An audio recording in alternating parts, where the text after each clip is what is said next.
Assalamualaikum warahmatullahi wabarakatuh. Selamat siang adik-adik dari Modul Nusantara. Hari ini kita kunjungan nih ke Museum Fathahillah atau nama lainnya Museum Kesejarahan Jakarta. Museum Sejarah Jakarta. Museum Sejarah Jakarta.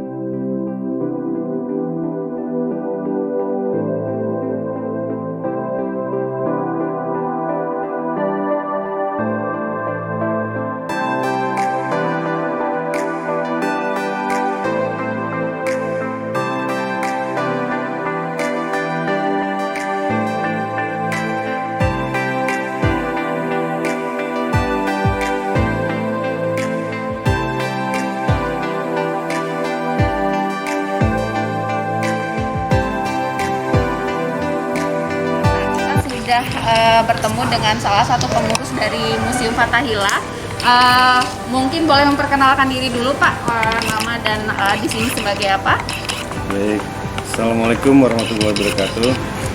Teman-teman sekalian, saya Hendra Handoyo, Kepala Subbagian Tata Usaha Museum Kesejarahan Jakarta. Saat ini kita berada di Museum Sejarah Jakarta. Nah, perlu teman-teman ketahui, di bawah unit pengelola Museum Sejarah Jakarta ada 4 museum. Yang pertama Museum Sejarah Jakarta, cuman orang lebih kenal Museum Fathahillah. Kenapa Museum Fathahillah? Karena di depan museum ada Taman Fathahillah. Makanya orang manggil Museum Fathahillah. Tapi yang betul itu Museum Sejarah Jakarta. Nah, di bawah PMKJ juga ada Museum Prasasti. Itu di Jakarta Pusat. Dia berseberangan dengan Wali Kota Jakarta Pusat. Terus ada Museum Juang 45, kemudian satu lagi Museum MH Tamrin. Jadi ada 4 museum yang ada di situ. Iya, mungkin kita tanya-tanya sebentar ya Pak ya, sebelum kita keliling. Nanti kita akan keliling nih ke museum, khusus nih buat adik-adik. Kita nanti akan dipandu oleh guide langsung dari Museum Fathahillahnya. Terima kasih banyak sebelumnya Pak Hendra ya. Jadi bangunannya itu masih utuh. Bangunannya tidak berubah, masih ya, bangunan lama. Sampai sekarang itu secara arsitektur tidak ada yang berubah. Dan fisiknya pun, khususnya temboknya, dindingnya itu tidak berubah sama sekali. Nah, kalau zaman sekarang kan kita kalau bikin rumah tuh ada kolomnya, kolom, kemudian baru bata, tembok, kolom lagi untuk perkuatan. Nah, museum itu semuanya kolom. Jadi ketebalan dindingnya itu lebih dari 1 meter, lebih dari 1 meter. Nanti untuk lebih detailnya ada teman-teman kita nanti bisa menjelaskan. Nah, jadi memang kalau lihat dari perjalanannya tahun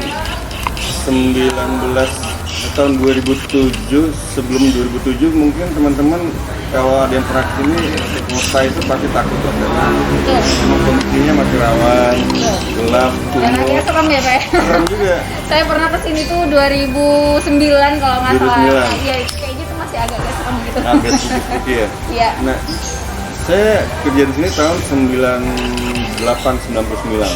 Kondisinya benar-benar masuk ke gedung itu usam, kumuh, agak ngeri lah. Nah, 2007 kemudian ada revitalisasi Kota Tua. Nah, sejak itu jalan Pergi Besar Utara dulu terus traffic tuh, artinya buat kendaraan lewat. Sekarang jadi calm traffic.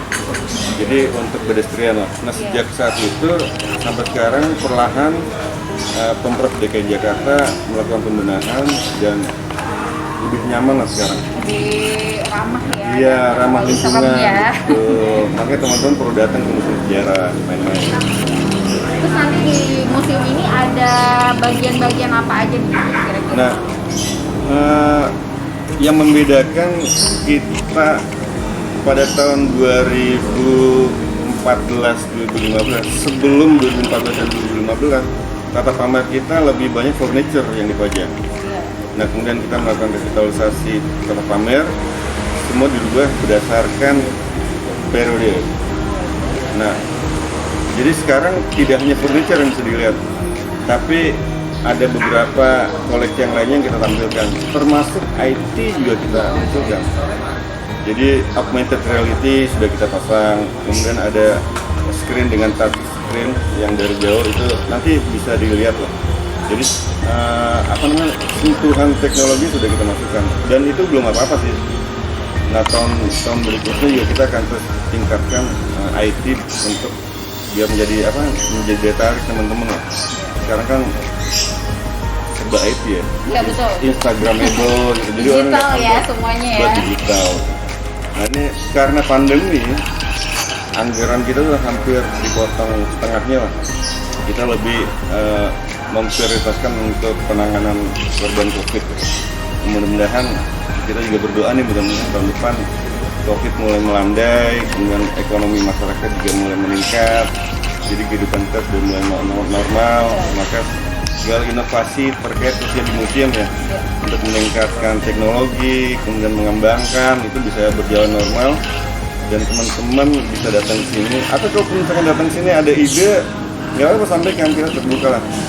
Nah teman-teman mahasiswa kan sekarang lebih kreatif ya. Pemikirannya lebih terbuka. Betul, inovasinya lebih banyak ya Pak. Betul, itu kita terbuka lah pengelola itu kalau ada teman-teman yang ingin memberikan masukan. Gitu.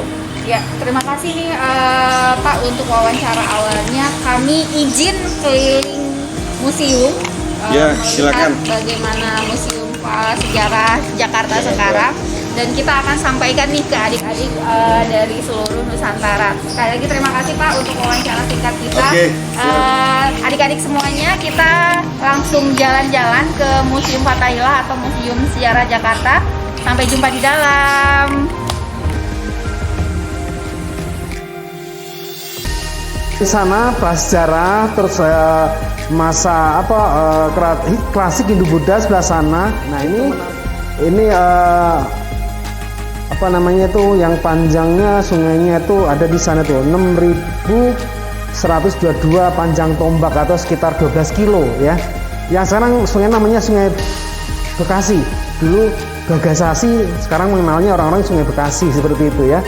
Nah, ini sangat masyhur Tarumanegara karena dulu peresmiannya itu memotong 1.000 ekor sapi ya yang dipersembahkan kepada para Brahmana. Nah, sudah menciptakan seperti ini. Biarpun manusia purba udah modern ya, jadi alat-alat udah pakai alat-alat seperti ini. Bisa masak ya namanya ya. Masak ya kan. Nah, kalau ke utamanya kita keluar ke depan sana, bisa dilihat bangunan utama lebih tinggi, terus ada kalau kita madep ke sana utara, itu yang dari pintu ini ke sana itu bangunan sayap kiri, dari pintu sana itu ke pintu itu ke sana itu sayap kanan. Nah ini sama dengan yang di Amsterdam, Istana Dam di Amsterdam sama neoklasik. Cuman yang di sana itu 3 lantai, kalau ini 2 lantai. Dan yang di Amsterdam, Istana Dam itu lebih detail ornamennya. Nanti bisa dilihat fotonya ya.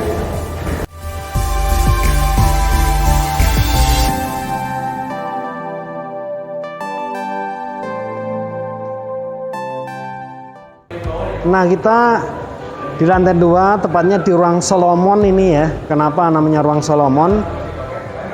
Ini karena di sini ada lukisan ini unggulan, masterpiece lukisannya. Di antaranya lukisan karyanya Gigi Deniz ini ya. Ini abad 18 sekitar 1700-an. Jadi hampir sama dengan gedung ini ada ya. Jadi ini dulu digunakan untuk display atau pajangan di ruangan ini ya. Nah ini ada 3 bagian lukisannya ini. Pertama yaitu Solomon ini, yaitu ceritanya ada dua orang ibu yang menghadap Raja Solomon yang sedang ibu tersebut sedang memperebutkan bayinya ya. Nah akhirnya Raja Solomon membuat keputusan harus membelah, jadi bayi itu dibelah ya. Nah dibelah jadi 2. Tapi ada seorang ibu yang histeris, jadi dia nggak tega, jadi lebih baik pergi ya kan, meninggalkan bayi tersebut karena nggak tega mau dibelah. Nah ini semua triknya Raja Solomon untuk mengetahui ibu bayi itu yang sebenarnya, yaitu tadi yang histeris ya kan, masa ibunya mau dibelah satunya santai-santai kan nggak mungkin ya kan, nah seperti itu.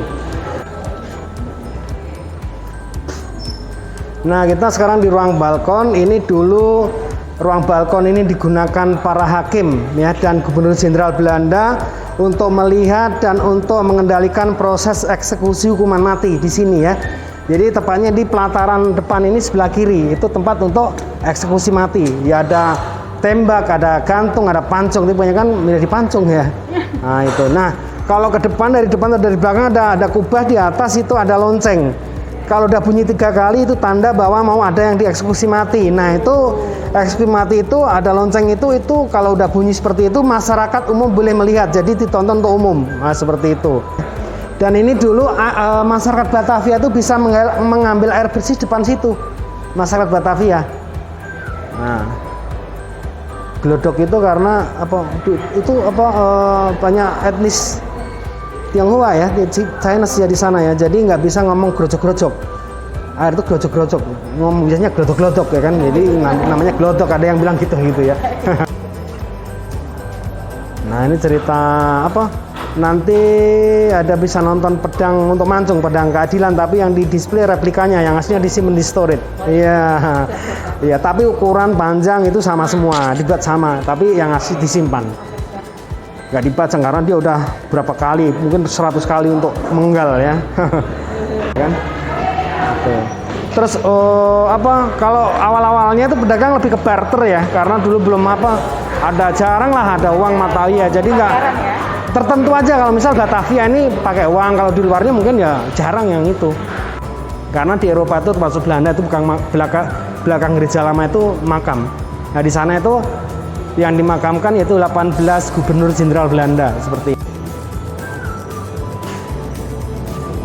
Nah, sebelah sana ada lukisan, ya itu namanya Petrus Albertus van der Para ya. Ini menjabat 1761 sampai 1775 ya. Jadi lama, berapa? 671, kembali 10 tahunan ya. Lain ini kota para pendatang. Jadi gini, Jakarta ini nggak bisa saya cari asli sini, nggak bisa karena sebelumnya masih sepi. Paling ada kehidupan itu di Sunda Kelapa. Jadi orang Betawi ini sebenarnya ada dari berbagai macam suku dan etnis. Bisa aja itu dari ya orang Arab sendiri nikah sama orang sini, silang ya, orang India, orang Cina ya kan. Terus datang Portugis ya kan, datang Belanda ya kan, Jepang ya kan, kok mirip Jepang nih kan. Jepang ya ada aja yang nikah lagi kan. Jadi udah campur aduk udah ya, seperti itu.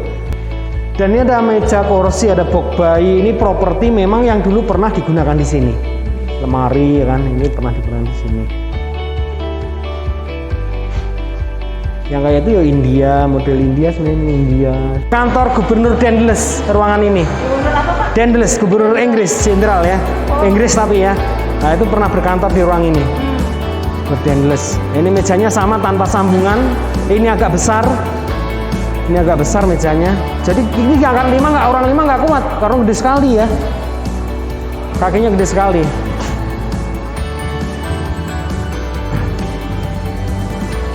Ini masih asli, semuanya mempertahankan aslinya, pilar-pilar ya kan, yang bawah ini. Nah, ini meja yang paling besar, diameternya 2 meter 25 cm, hampir 1,5 meter, 2,5 meter. Satu pohon. Jadi ini lebih besar lagi karena diambil tengahnya, karena pohon nggak rata ya. Jadi jadi lebih besar lagi kemungkinan. Pasti itu, karena apa? Pohon kan ada yang cekung, ntar maju cekung lagi gitu. Diambil tengahnya. Dan ini estimasi umurnya sekitar 500 tahunan nih pohon.